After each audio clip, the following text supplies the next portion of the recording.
Today on the Standing on the Shoulders of Giants podcast, we're going to do things just a little bit different in that I will be both the host and the guest. My name is David McKay, or David McKay if you want to pronounce it the American way. I have about 25 years in technology, software in particular, and that feeds right into what we're going to talk about today, which is algorithms, artificial intelligence, and machine learning. We're going to learn about their importance in today's world. We're going to understand that some of these concepts are actually thousands of years old. And we're going to talk through some various examples of these things and how they impact us in our daily lives. A little about myself is at 19 years old, after doing some contracting for Hotmail, if you remember that, I worked at a little-known search engine in 1999, again at 19 years old, and that was Google, fairly well known now. If anybody had imposter syndrome, it was me. If anybody deserved to have imposter syndrome, it was me. The vast majority of the Google staff had master's degrees at the time, and a tremendous amount of them also had PhDs. The few with bachelor's degrees were actually few and far in between, especially on the technical side of things. And the people with 0 degrees were no one. I believe I was the only person actually without a bachelor's degree. Although I eventually finished up university at the end, in my 30s actually, I definitely had imposter syndrome pretty heavily. Google was a very different company back then. In particular, I worked on a team speeding up Google. They left the relevance of the search engine, which was what made it so popular. They left that to the really smart guys, and I was just working on how to get the results back to you in a very timely fashion. My desk at the time was a door, a full-size door with a handle on the right-hand side placed on 2 steel sawhorses. And so Google was a bit of a different company than the paradise you hear it talked about today, or for that matter, when I went back there approximately 11 years later. My point in telling this story is the concepts that we're going to talk about today are difficult concepts in practice, meaning when you're actually putting them into place. But they're not difficult concepts to grasp. Once you've ended up grasping them, they're actually not that difficult concepts in practice either, although some of them are depending on what you're doing. But they do shape our world. When I was growing up, G.I. Joe was one of my favorite cartoons, and one of the axioms on G.I. Joe was knowing is half the battle. Call me a Gen X or 80s kid, whatever it may be. But I believe that knowing is half the battle, and understanding these things, even if you don't want to be a software engineer, which is more than fine, but knowing these things and understanding how they impact in today's world is extraordinarily important. So with that in mind, why don't we jump right in and talk about algorithms? An algorithm is a step-by-step procedure to solve a given problem or to complete a given task. It is a precise set of instructions that can be followed to achieve a specific goal. There you go. Like I said, these concepts are not that hard. There are some very complex algorithms. We don't need to go through them. But that's all it is. It's a set of rules that are followed to achieve a given outcome. Now, this might sound familiar to you, and that's because it should be. An algorithm is a recipe. A recipe is an algorithm. The difference being that algorithms are traditionally run by computers, although they do exist in other fields, and recipes are traditionally completed by human beings. That's it. It's pretty straightforward. It's really just talking about the difference between jargon. In cooking, you've got jargon. You've got all sorts of jargon in cooking, just like you've got jargon in computer science. And the jargon in cooking for how to complete something is a recipe, and the jargon in computer science for a computer to complete a task is algorithm. So there we go. But algorithms have a pretty rich and interesting history. They can be traced back to ancient civilizations where they were actually used to solve mathematical problems and perform various calculations. Some of those existed in ancient Babylonian society, ancient Egyptian society, and ancient Greek society, so literally to the absolute beginning of human civilization. The modern concept of an algorithm, as we think of them on computers, can be attributed to the work of mathematicians and logisticians in the 19th and 20th centuries, such as Alan Turing, John von Neumann, and probably my favorite, Lady Ada Lovelace. Let's talk about them. Let's talk about how their algorithms changed the world, and what did that really look like? To start, let's talk about Alan Turing. Alan Turing was a mathematician at my alma mater, Cambridge University. He was recruited by MI6 to work at a fake radio factory called Bletchley Radio Factory. The purpose of the fake radio factory was not to manufacture radios, but it was to break the German Enigma code. Now, to be clear, the German Enigma code was considered at the time to be absolutely unbreakable. It was cryptography used to pass messages back and forth. Unbreakable as unbreakable gets. And what I mean by that is the British actually were in possession of multiple Enigma machines, and yet they still couldn't break the actual code. That's how well designed these machines were. They were incredibly well designed. So Alan Turing's challenge, along with a team of mathematicians, logicians, and actually game theorists, was to design a machine that could effectively beat this Enigma device. What they ended up making was something called an electromechanical device. It wasn't quite a computer, but it was a computer. It wouldn't be a computer in the way that we think about computers today, but it was a purpose-built machine to exact a very specific algorithm. The algorithm was actually baked into the mechanical components of the machine itself to break Enigma. Now, it was called the BOMB, or B-O-M-B-E machine. It was based on a Polish code breaker called the Bomba, or B-O-M-B-A machine.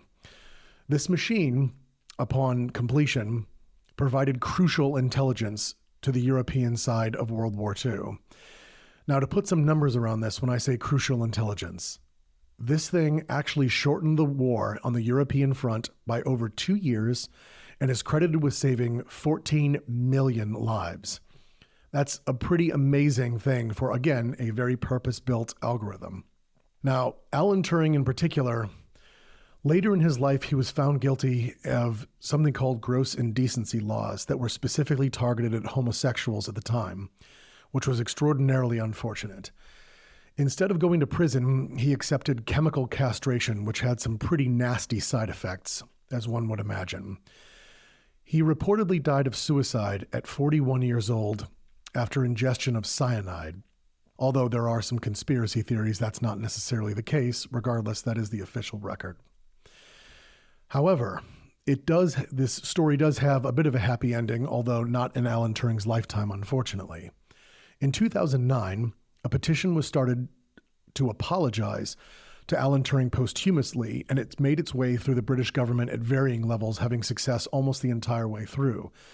Now, someone might wonder, why exactly did this start in 2009? And the answer is, we didn't know that Enigma was broken until, I believe, the 90s. It was literally kept a secret for that long because when you break an unbreakable code, you don't tell anybody that you've broken that unbreakable code. You make sure that people still think it's unbreakable. Regardless, in the 90s, it was declassified. I believe it was 90s, declassified that Alan Turing had actually done this. And in 2009, a petition was started. This petition culminated in 2013 when a royal pardon was issued by the Queen posthumously for Alan Turing and being convicted under those ridiculous laws. So kudos to the Brits for actually recognizing a flaw of the past and doing something to rectify it. Now, only 4 of those royal pardons have gotten through since World War II and the Queen has signed. So it was a pretty amazing thing. We owe quite a bit to Alan Turing and the work that he did with that bomb machine. And again, to that algorithm that was breaking Enigma. Another example is John von Neumann. It's, by the way, looks like von Neumann, but it's pronounced von Neumann.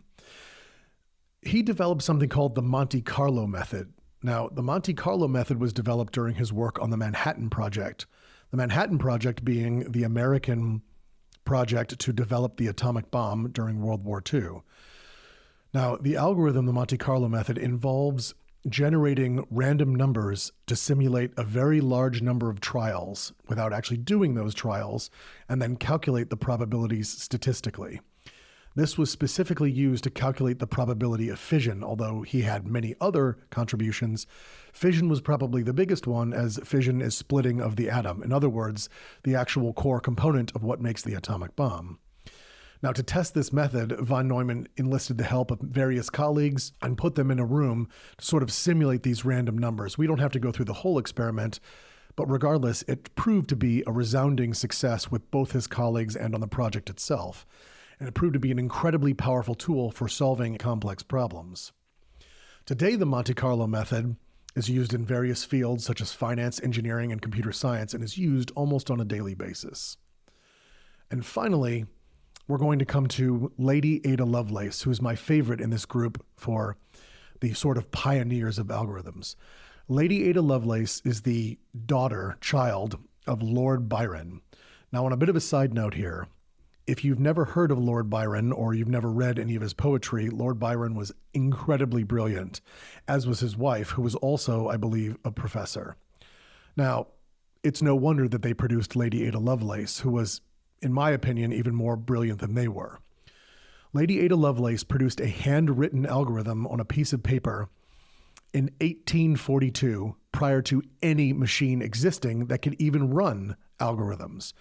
It was based on Charles Babbage's difference engine, which later, I believe, turned into the analytical engine, although neither one of those was actually built during their lifetime. This was programming based on a spec of a machine that purportedly would exist in the future. Now, this is something we do in computer science almost on a daily basis, as we program on things that don't necessarily exist, or for that matter, that we're not sure are going to exist, but we have the specification, and therefore we create the program based upon it. Lady Ada Lovelace did this in 1842, but not only that, but she outshined the vast majority of Charles Babbage's other students and colleagues in the sense of she didn't see this as a difference engine, nor did she see it as a mathematical calculator. What she saw, in particular, was she saw a computer.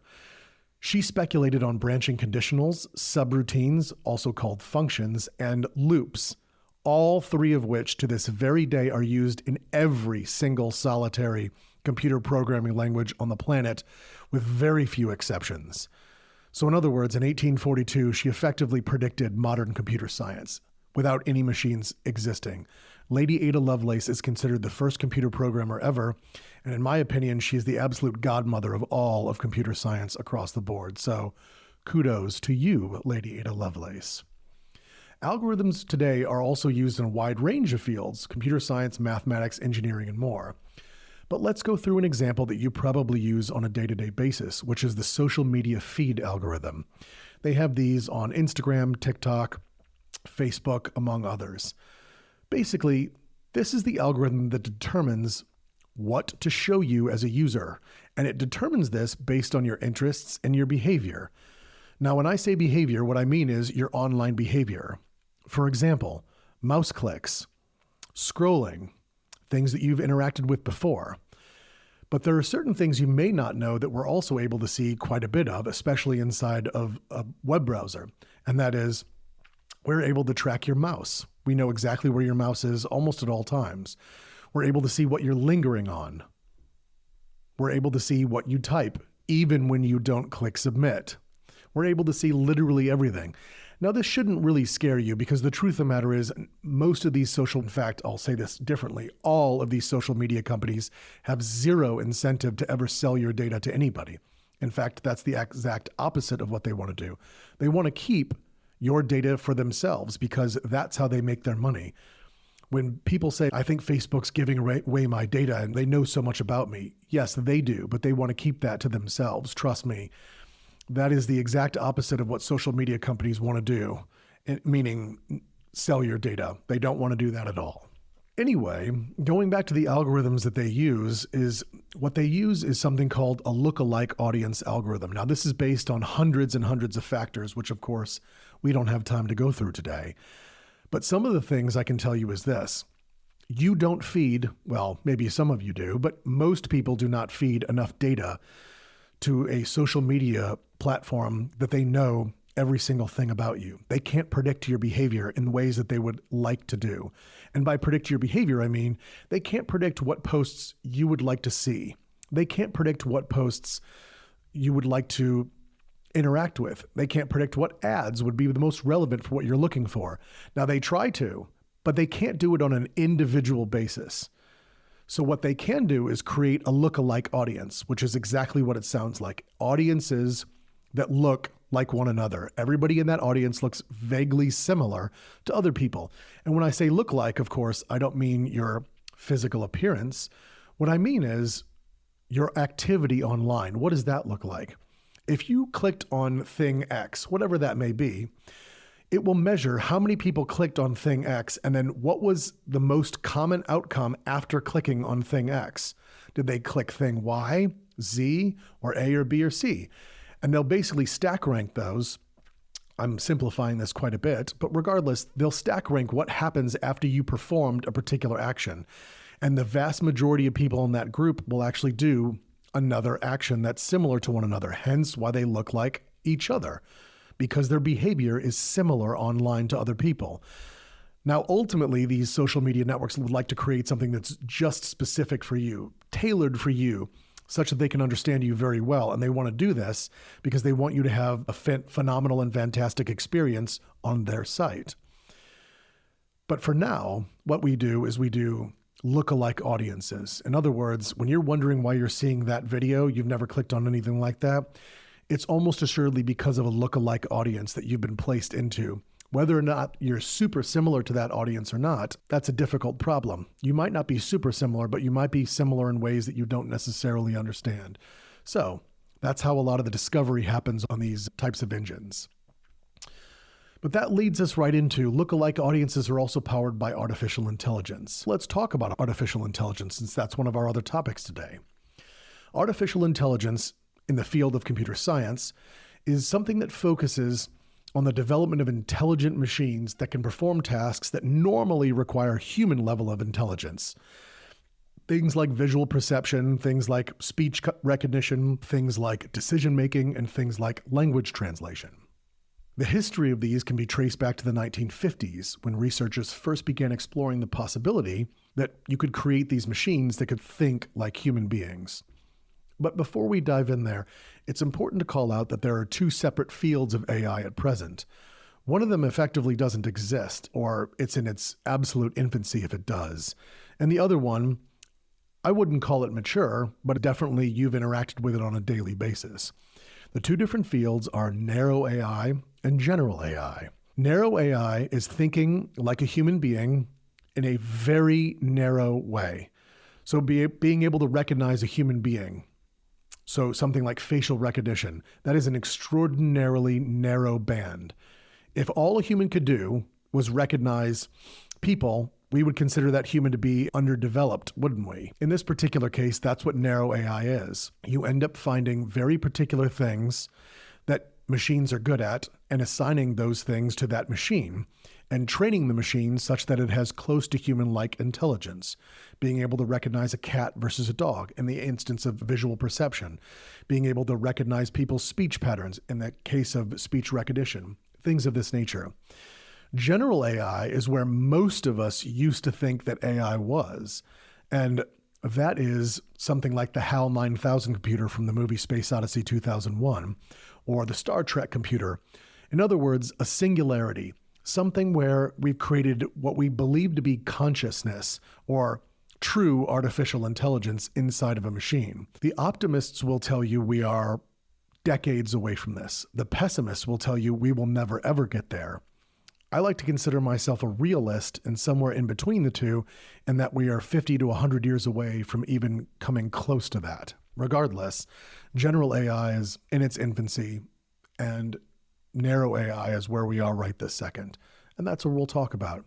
But these concepts have actually been around for quite some time. Like I said, the history of AI can be traced back to the 50s, but that's the modern history. In ancient Greek mythology, there is something called Talos. Talos is a made of bronze automaton charged with guarding the island of Crete. Talos was invented by and crafted by Hephaestus, who was a Greek builder god of sorts. Talos was a bronze automaton in every sense of that word. It effectively was powered by artificial intelligence. It definitely was not alive, and they made that very clear in the myths. And yet it could be controlled, and it had specific intelligence for how to guard an island, who to let past and who to deny access to. So even the ancient Greeks had the concept of artificial intelligence. Another example would be the Turing test. Now, the Turing test is actually to test artificial intelligence, and it comes from Alan Turing, who we already discussed. A Turing test, at its core, is designed to determine whether you are interacting with a machine or a human being. Why is that difficult? That seems pretty simple. The Turing test was originally set up with a teletype and a screen. In other words, a keyboard and a screen in one room, and a keyboard and a screen in another room, or a machine in the other room, but you didn't know what was in the other room. And you would converse back and forth with this particular machine or human being and try to decide, is this a machine I'm talking to, or is this a human being I'm talking to? The closer you get to basically not understanding what it is you're talking to, the closer you get to passing the Turing test. There was a chatbot in the 60s specifically designed around this called Eliza, and actually, if you ask Siri or Alexa about that, you'll get some interesting answers. That was their specific predecessor, although in modern computer science, we don't really like to talk about that bot because it doesn't really use the concepts that we would consider to be artificial intelligence and machine learning to this day.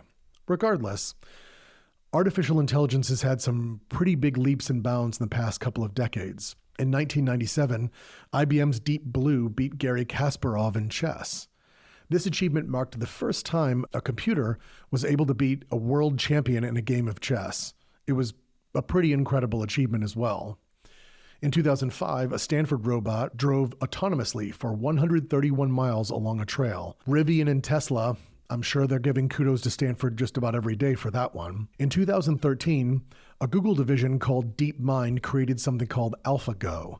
AlphaGo became the first computer program to defeat a world champion in the ancient Chinese game of Go. Now, this particular achievement was made possible by the use of reinforcement learning, which is effectively learning via reinforcement, meaning you teach a computer to make decisions, and then you either reward the computer by literally adding a counter or subtracting a counter, and teaching the computer that adding the counter is a good thing and that subtracting the counter is a bad thing. But we'll get to that when we talk about machine learning. In 2018, an AI-generated artwork sold at Christie's for $432,000. This was the first time an AI-generated artwork had sold at any major auction house ever, although it certainly won't be the last. A subset of artificial intelligence is called machine learning, which we've been brushing up against so far. This effectively involves machines learning from data and improving over time based on, again, their learning. Now, it's important to note that these machines, when we're talking about them learning, they are trained, not taught. Human beings are taught, not trained, at least in the classic sense. When machines are set out to perform a particular task with machine learning, you effectively give them this task in very few directions, if any. And then you tell the machine afterwards, after it's completed the task, or for that matter, hasn't completed the task or done it the wrong way, which is what happens oftentimes, you tell the machine, that is incorrect. Here's where you messed up. And then you have the machine do it again. In this way, machine learning is very much an art and not a science, but we'll get into that later. The history of machine learning can be traced back to the 1940s and 50s, when researchers first began exploring the possibility that you could create machines that would learn from their own data. But of course, we didn't have the hardware, or for that matter, the software, to be able to have the speed such that these machines could do anything usable in that time frame, although this did speed up pretty heavily in the 90s. Today, machine learning is used in a wide variety of applications, from image recognition to fraud detection.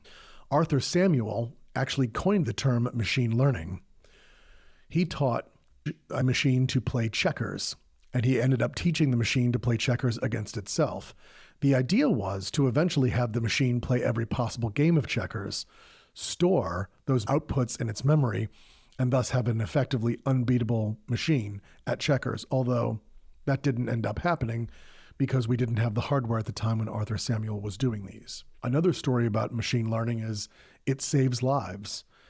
A few years back, a man had a heart attack while he was running. His smartwatch detected it and called emergency services. Now let's pause here for a second. The reason his smartwatch was able to detect it is it had seen enough electrocardiogram or EKG waveforms to understand when someone was having a heart attack and that he was very far outside the norm. On top of that, the watch itself was specifically trained to detect these heart attacks after it received this massive amount of health data.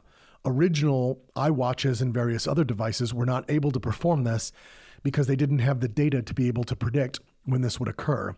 But when you get in a large enough data set, you can end up specifically creating predictions and understanding what was occurring with a given person.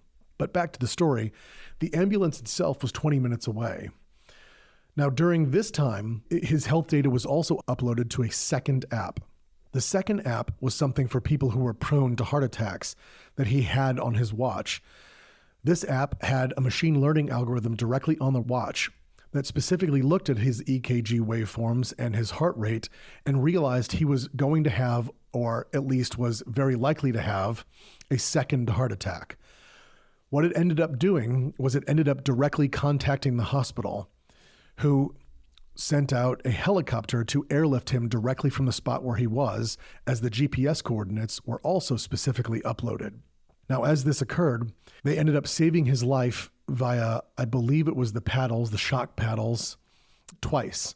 On top of that, they brought him in and he immediately got heart surgery, and the surgeon did save his life. The surgeon afterwards was specifically quoted as saying that time is muscle in terms of heart attacks. And the longer that you are without treatment for a heart attack, the higher chance you have of dying, and that this machine learning algorithm explicitly saved his life, as if the ambulance was 20 minutes away and took another 20 minutes to get him to the hospital, he would have almost assuredly died. So there's an example of how machine learning can not only save your life, but it's changing the lives every single day. But what's a rudimentary example of machine learning? Imagine a spreadsheet, an Excel sheet. It's got rows and it's got columns. Each one of the columns represents a different dimension of data, and that's what we call it in machine learning, dimensions, a different facet of the data. And each row represents a different record or record of the data. Now, what we would end up doing, and this is machine learning 101, is if we had, let's say, 100,000 rows in this spreadsheet, we would feed 70,000 rows into a machine learning model, such that it would end up creating a model for prediction. It would look at these things, and there's a tremendous amount of math that goes on in the back end, these various machine learning algorithms. The math is mostly lambda calculus, some matrix calculus, and a whole ton of linear algebra. Regardless, we feed it 70,000 lines of this spreadsheet, and we hold back 30,000 lines from it. We end up having the math do its thing and the algorithm do its thing, and we say, I want you to generate what the next 30,000 lines of data should be. And so it does that. Then we feed the original 30,000 lines that we held back from it into the model. And the model adjusts itself and says, okay, I got it. Here's where I was off. And you can end up tweaking your model continuously and getting a better and better model. More dimensions of data does not necessarily mean a better model, nor does that matter less dimensions of data. What it does mean is that, and by the way, that's called overfitting and underfitting when you have too many dimensions or too few dimensions. The model itself is the output from the training initially, which is unique. And it's unique because what you've ended up doing is you've trained a model against your data, and then the output was a model to then predict the data coming inbound. That's the opposite of how we normally program algorithms, in the sense of we normally program explicit rules that a computer is supposed to follow when handling data.